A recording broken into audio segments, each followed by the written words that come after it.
प्यारे बच्चों, good morning to all of you. चलिए आज हम नेक्स्ट लेक्चर की ओर बढ़ते हैं। कल तक मैंने आपको बतलाया था प्रीवियस लेक्चर में कि कुछ बेसिक टर्म है जिसे न्यूक्लियोफिलिक सब्स्टिट्यूशन रिएक्शन समझने में आपको आसानी होगा। और कल हम जिक्र किए थे, आपको याद कीजिएगा, ऑप्टिकल एक्टिविटी, प्रकाशीय सक्रियता का जिक्र किए थे। दूसरा पॉइंट था आपका। चलिए आज आगे बढ़ते हैं। अब आपका ये जो चैप्टर है हेलो अल्केन और हेलो एरी, एक या दो लेक्चर के बाद आपका ये समाप्त हो जाएगा। और जो भी चैप्टर हम अपलोड कर रहे हैं वो from the beginning systematic order में अपलोड कर रहे हैं। आप प्रॉपर नोट्स बना सकते हैं। तो सॉल्यूशन और हेलो अल्केन और हेलो एरी आपका शुरुआत से एकदम from the starting up to last तक वीडियो आपको मिलेगा। लेक्चर 1 से लेकर आपका लेक्चर 2, लेक्चर 3 आप देखते जाइएगा। और कहीं भी अगर आपको प्रॉब्लम होती है तो आप हमको कमेंट बॉक्स में लिखें या आप फोन द्वारा कांटेक्ट करें। चलिए तो बढ़ते हैं नेक्स्ट टॉपिक की ओर। तीसरा जो है आपका वह है आपका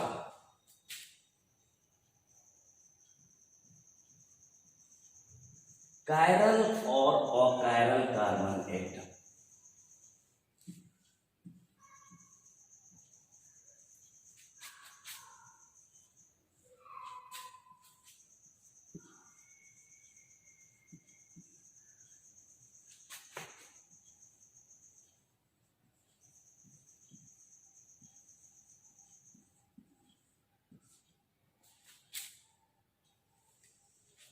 कायरल और अकायरल कार्बन एटम तो क्या होता है? यह आपका कायरल तथा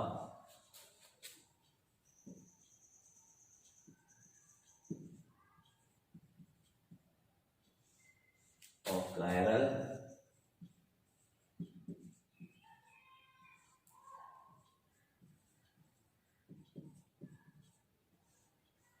परमाणु।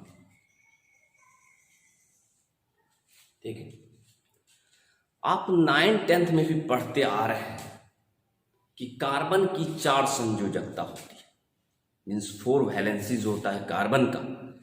इसका मतलब हुआ कि जब भी हम कार्बन की चर्चा करें तो आपको समझ में आ जाना चाहिए कार्बन की संयोजकता होती है 4।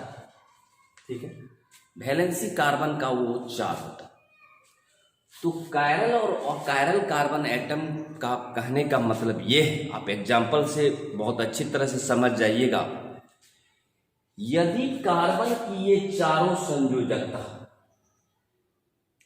यदि भिन्न भिन्न प्रतिस्थापक ग्रुप द्वारा जुड़ा हो, भिन्न भिन्न प्रतिस्थापक ग्रुप का मतलब क्या हुआ कि सपोज मान लीजिए यहाँ आपका ए है, यहाँ आपका बी है, सपोज मान लीजिए यहाँ आपका एक्स है, यहाँ आपका वाई है। आप गौर कीजिएगा, एक भी प्रतिस्थापक ग्रुप एक समान नहीं है। यदि कार्बन की चारों संयोजकता 4 भिन्न भिन्न प्रतिस्थापक ग्रुप द्वारा जुड़ा हो तो ऐसे कार्बन को हम कायरल कार्बन कहते हैं। यानी एक भी समान नहीं होना चाहिए। यानी जैसे फॉर एग्जाम्पल जैसे COOH है, C है, CH3 है, H है, OH। आप देखिए, आपको नजर आएगा कि यहां आपके देखिए कि कार्बन का जो भी चारों प्रतिस्थापक ग्रुप है, चारों संयोजकता, वह भिन्न भिन्न प्रतिस्थापक ग्रुप द्वारा जुड़ा है। यदि कार्बन की चारों संयोजकता 4 विभिन्न प्रतिस्थापक ग्रुप द्वारा जुड़ा हो तो इस प्रकार के कार्बन को हम कायरल कार्बन कहते हैं। ये जो कार्बन है आपका, इस प्रकार के कार्बन को हम कहते हैं कौन सा कार्बन? Chiral carbon.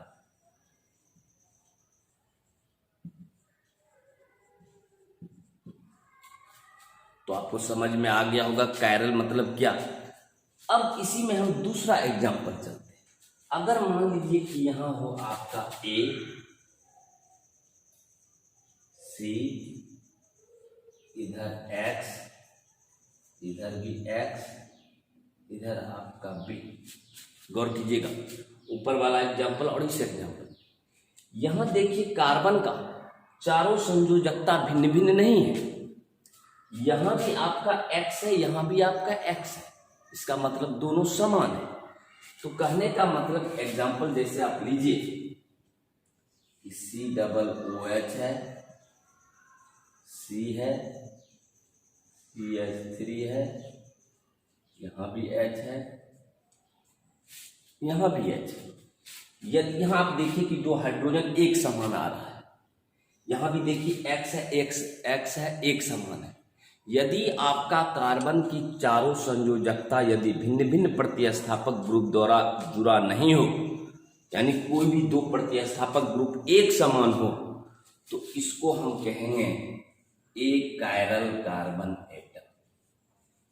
एक कायरल कार्बन एटम। तो शायद आपको क्लियर रूप से आपको कॉन्सेप्ट क्लियर हो गया होगा कि कायरल का मतलब हुआ कि चारों प्रतिस्थापक ग्रुप भिन्न भिन्न द्वारा जुड़ा होना चाहिए, और अकायरल का मतलब हुआ कि भिन्न भिन्न प्रतिस्थापक ग्रुप द्वारा जुड़ा नहीं होना चाहिए। तो जरा सा इसको उतार लीजिए, इसको आप कॉपी में।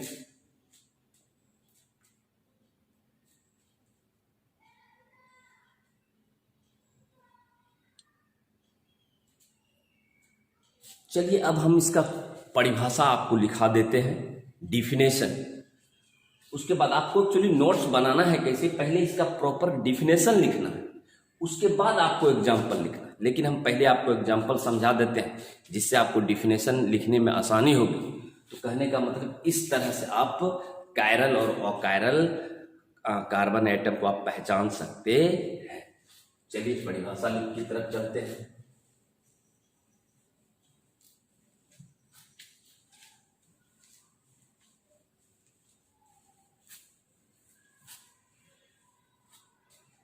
If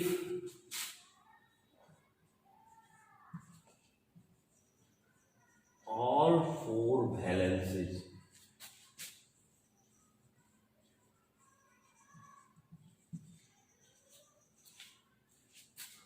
of carbon atom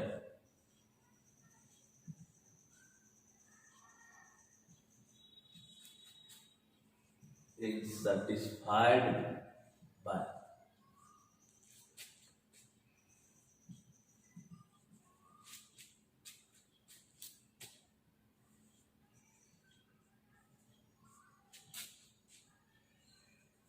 all four different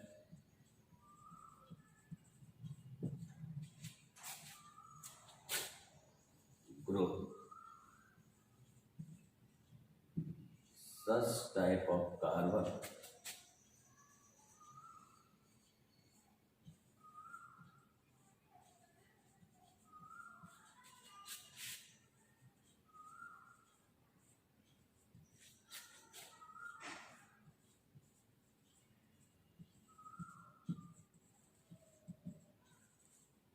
chiral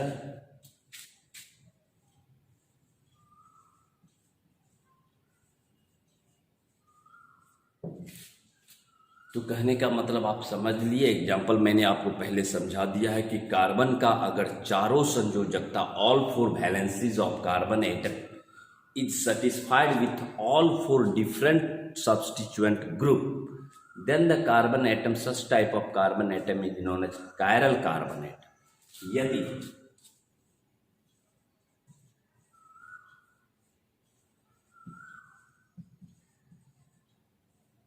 carbon परमाणु की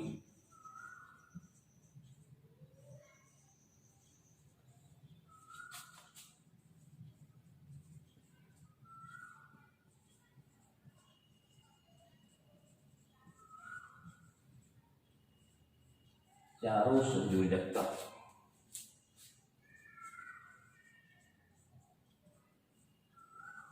भिन्न भिन्न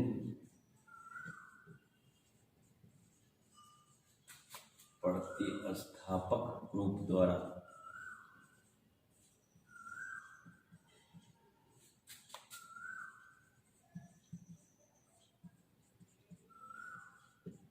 तो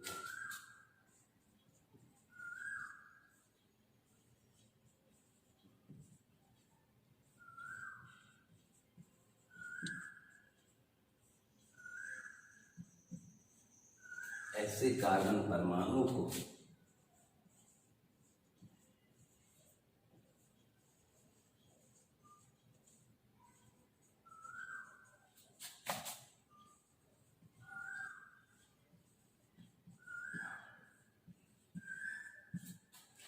दैट्स क्लियर। तो कायरल अगर आपको पहचानने के लिए कहा जाएगा तो इस तरह से आप कायरल कार्बन परमाणु पहचान सकते हैं। ठीक है, तो कहने का मतलब इस तरह से आप लिख सकते हैं chiral carbon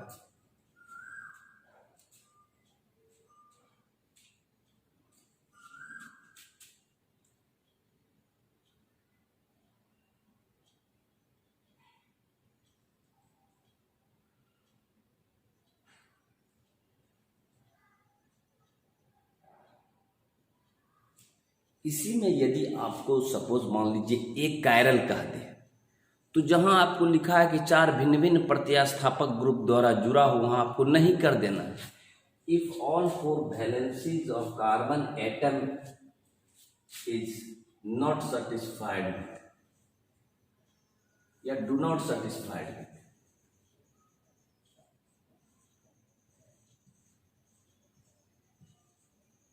all 4 different groups, such type of carbon atom is known as achiral carbon atom।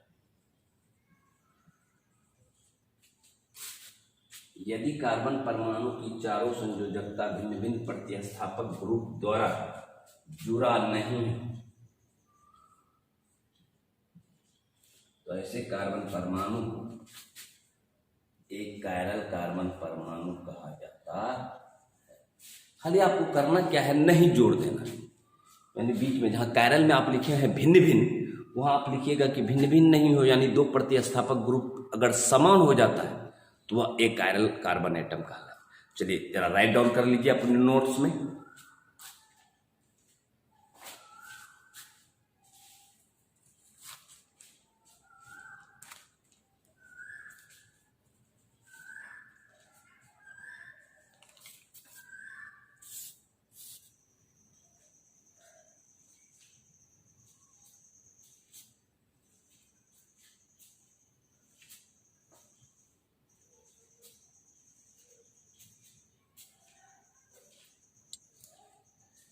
चलिए अब बढ़ते हैं हम नेक्स्ट टॉपिक की तरफ। ये तो था कायरल और अकायरल कार्बन एटम। अब हम बढ़ते हैं चौथा पॉइंट की तरफ।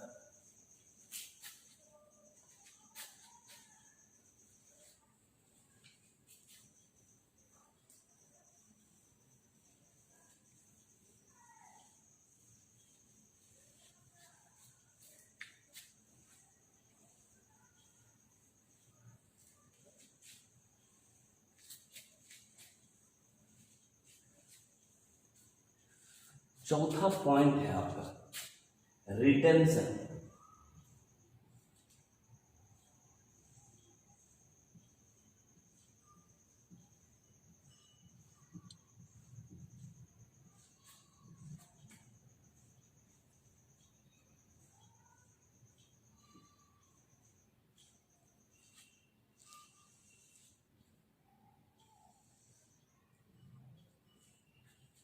रिटेंशन का मतलब ही हुआ धारण। अब कहिएगा कि रिटेंशन का मतलब क्या सर? सपोज मान लीजिए हम आपको एग्जांपल से दिखाते हैं। यदि मान लीजिए कि ये कार्बन है,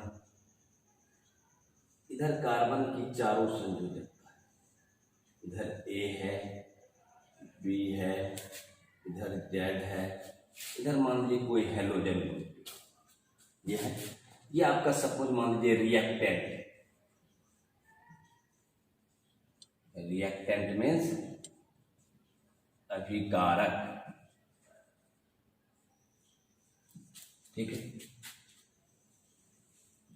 ये आपका रिएक्टेंट है। जिसका चारों संयोजकता भिन्न भिन्न प्रतिस्थापक ग्रुप द्वारा जुड़ा हुआ है। अब रही बात, कोई स्ट्रॉन्ग न्यूक्लियोफाइल आया, मान लीजिए यहां Y- कोई स्ट्रॉन्ग न्यूक्लियोफाइल है,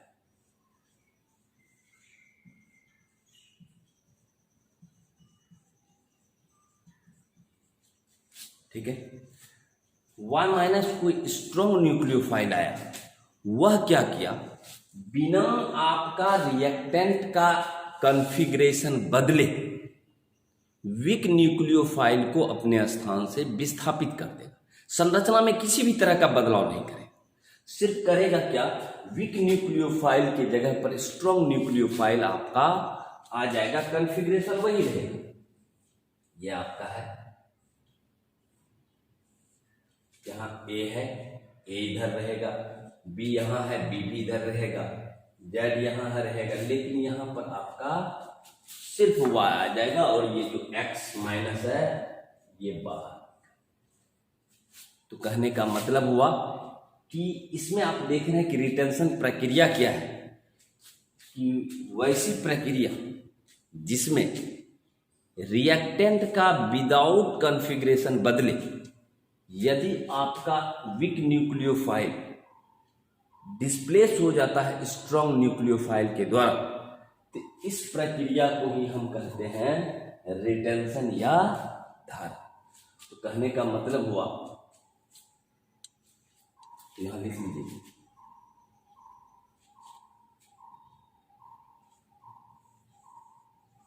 if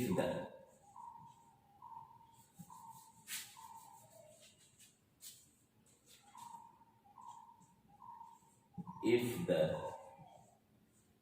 configuration of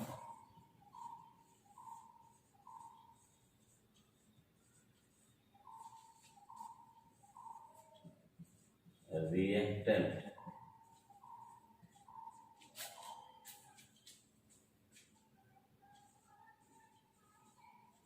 same as product but only strong nucleophile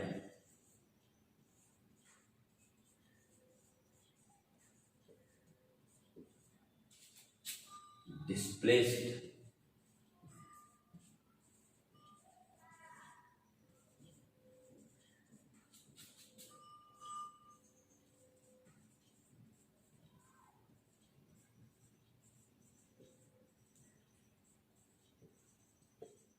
from their position.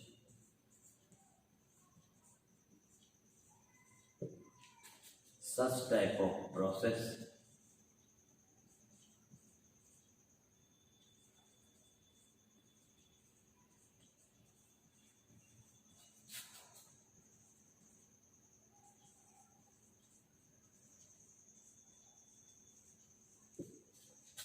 तो कहने का मतलब आप समझ गए, हिंदी में भी लिख लीजिए, रासायनिक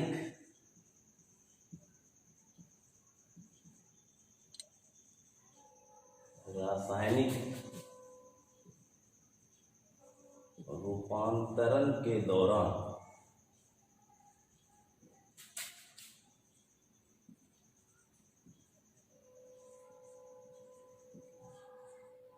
यदि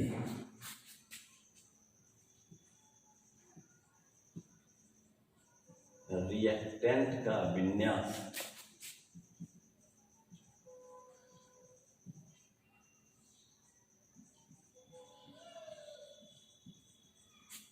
प्रोडक्ट के विन्यास के समान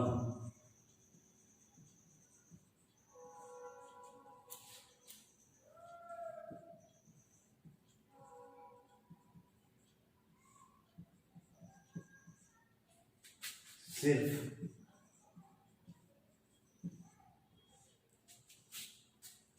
स्ट्रॉन्ग न्यूक्लियोफाइल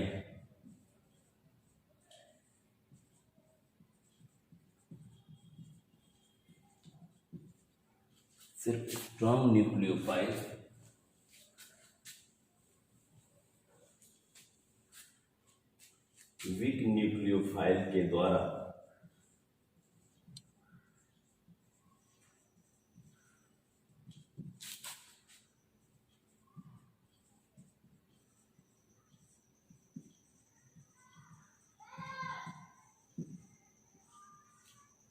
विस्थापित हो जाता है।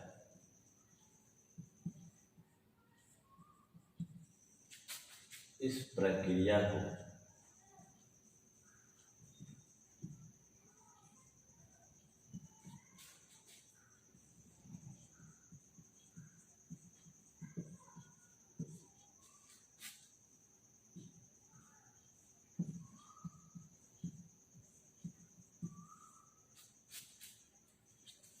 तो शायद आपको समझ में आ गया होगा। जो चीज मैंने आपको समझाया उसको मैं आपको भाषा में लिखा दिया। तो कहने का मतलब, रिटेंशन का मतलब ही हुआ कि रिएक्टेंट तथा प्रोडक्ट का कॉन्फ़िगरेशन समान होगा। सिर्फ होगा क्या कि जो स्ट्रॉन्ग न्यूक्लियोफाइल है वह कमजोर न्यूक्लियोफाइल को अपने स्थान से विस्थापित कर देगा। इस प्रक्रिया को ही हम रिटेंशन कहते हैं। तो चलिए राइट डाउन कर लीजिए, लिख लीजिए थोड़ा।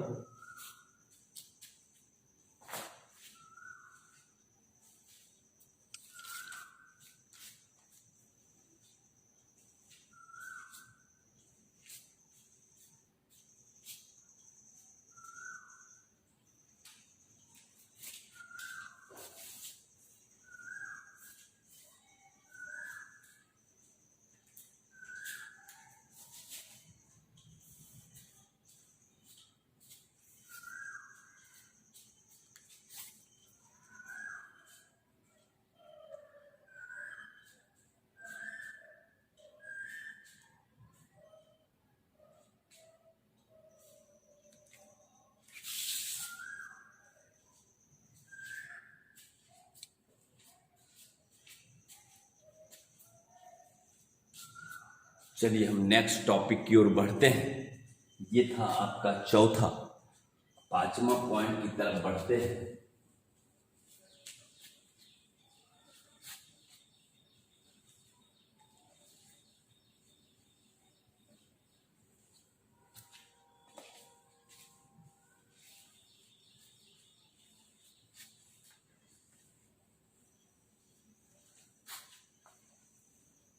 चलिए पांचवा पॉइंट है आपका,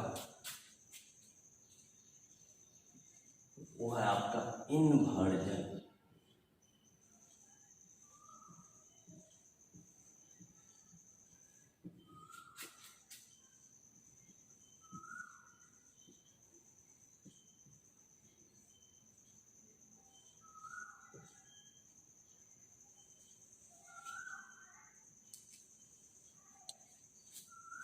अब आप याद रखिए कि जिस टाइम हम आपको टॉपिक डाले थे stereochemical aspects in nucleophilic substitution reaction, वहाँ हम एक चीज़ का जिक्र किए थे, याद कीजिए। वहाँ आपको कहे थे कि SN1 रिएक्शन रेसिमीकरण द्वारा तथा SN2 रिएक्शन इन्वर्जन द्वारा संपन्न होती, व्युत्क्रमण। उसी टॉपिक को हम डिटेल कर रहे हैं। अब रही बात, आप SN2 रिएक्शन कह रहा है इन्वर्जन द्वारा संपन्न होती है, और SN2 रिएक्शन में मैंने आपको बतलाया क्या है कि अगर मान लीजिए कि ये RH है, हेलो अल्केन है,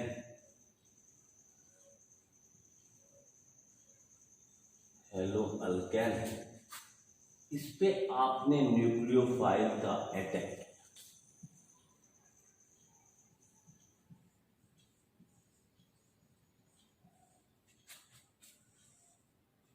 अटैक किया, तो हम आपको क्या बतलाए SN2 रिएक्शन में कि न्यूक्लियोफाइल जब भी अटैक करेगा तो from the back side of hello alkane, जिधर X लगा हुआ उसकी विपरीत दिशा से आक्रमण करेगा।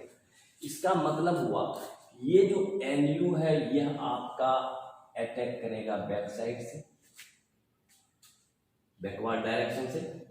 जिधर X लगा हुआ डायरेक्ट नहीं करेगा, उसके बैक साइड से जाएगा, और ये ट्रांजिशन स्टेट का निर्माण होता था, संक्रमण अवस्था में। तो यहां अगर आप देखिए तो ये NU जो है न्यूक्लियोफाइल, ये आपका जुड़ते जा रहा था, ये एक आपका ट्रांजिशन स्टेट का निर्माण, ट्रांजिशन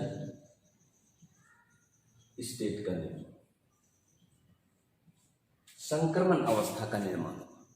ठीक है, पुनः ये संक्रमण अवस्था क्या है, आपको दिखाए थे कि प्रोडक्ट में परिवर्तित हो जाता है। इसका मतलब हुआ ये आपका NU और R ये आपका प्रोडक्ट बन गया और ये X माइनस जो है वो आपका बाहर निकल गया। सिमिलरली हम इसी पर हम आपको कायरल कार्बन से रिलेटेड दिखाते हैं। ये इन्वर्जन जिसमें कि न्यूक्लियोफाइल बैक डायरेक्शन से आक्रमण कर रहा है, इसी सपोज मान लीजिए कि ये कार्बन है, यहाँ आपका CH3 है, यहाँ आपका C2H5 है, यहाँ आपका H है, यहाँ आपका सपोज मान लीजिए COOH। ठीक है, या आपका कुछ भी हेलोजन ग्रुप है, इधर आप दे दीजिए H, इधर है Br। ठीक है, चार भिन्न भिन्न प्रतिस्थापक ग्रुप है तो कायरल कार्बन है। अब हम क्या कर रहे हैं, इस पे OH माइनस आपका न्यूक्लियोफाइल है जो अटैक कर रहा है।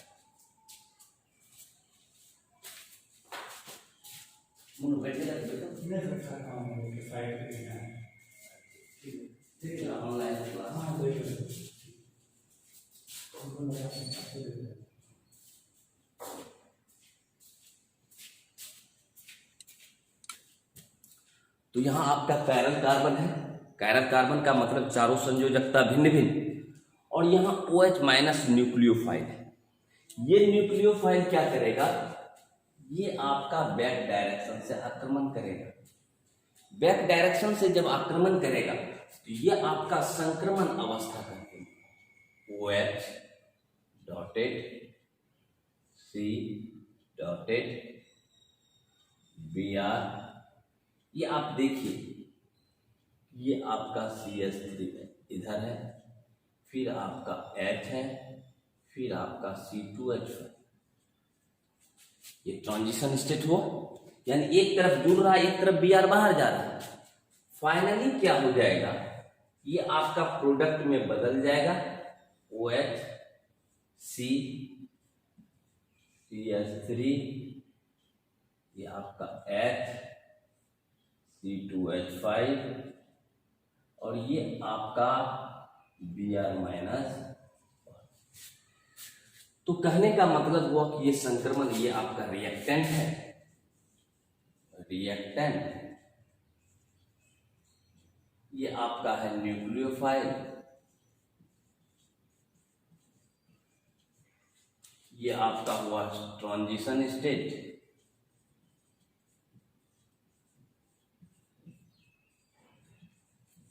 ये हुआ आपका प्रोडक्ट।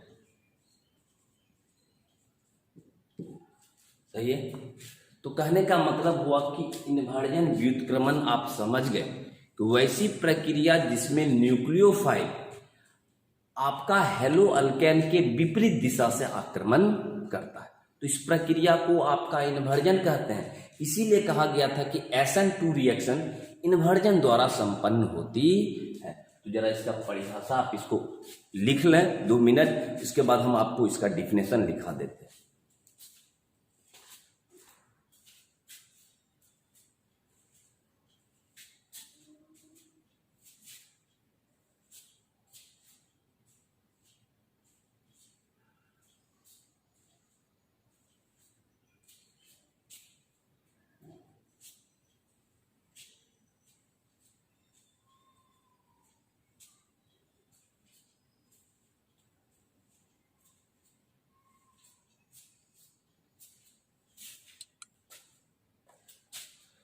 तो आप इसका परिभाषा लिख लीजिए, the process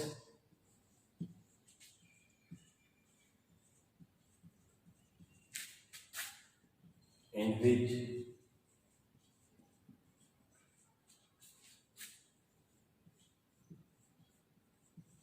nucleophile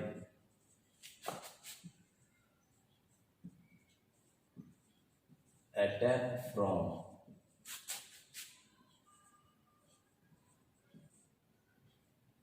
back side of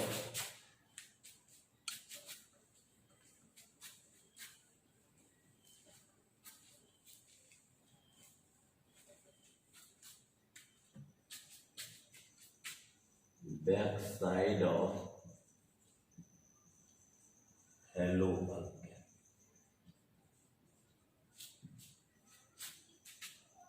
Is known as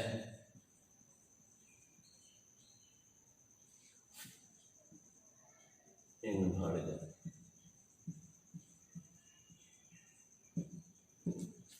Therefore,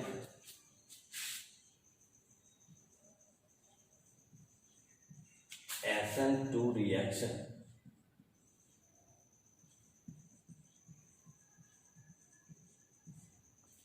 is carried out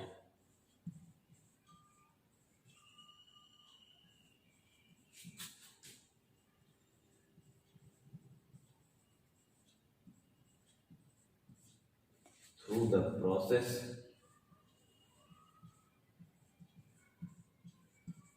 inversion. इसीलिए कहा जाता है कि SN2 रिएक्शन इन्वर्जन द्वारा संपन्न होती है। तो आप लिखिएगा वैसी प्रक्रिया जिसमें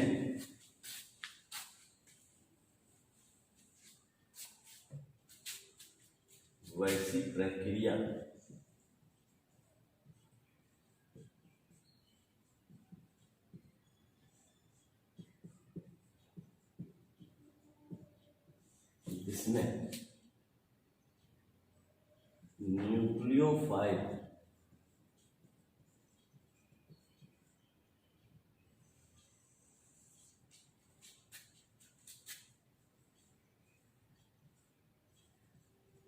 हेलो अल्केन के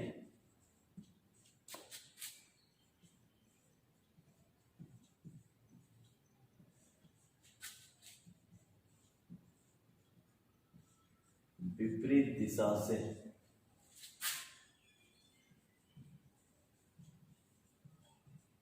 आक्रमण करता है उसे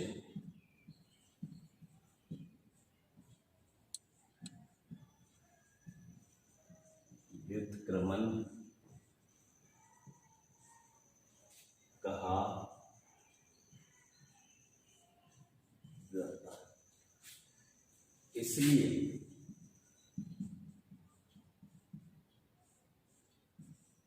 SN2 अभिक्रिया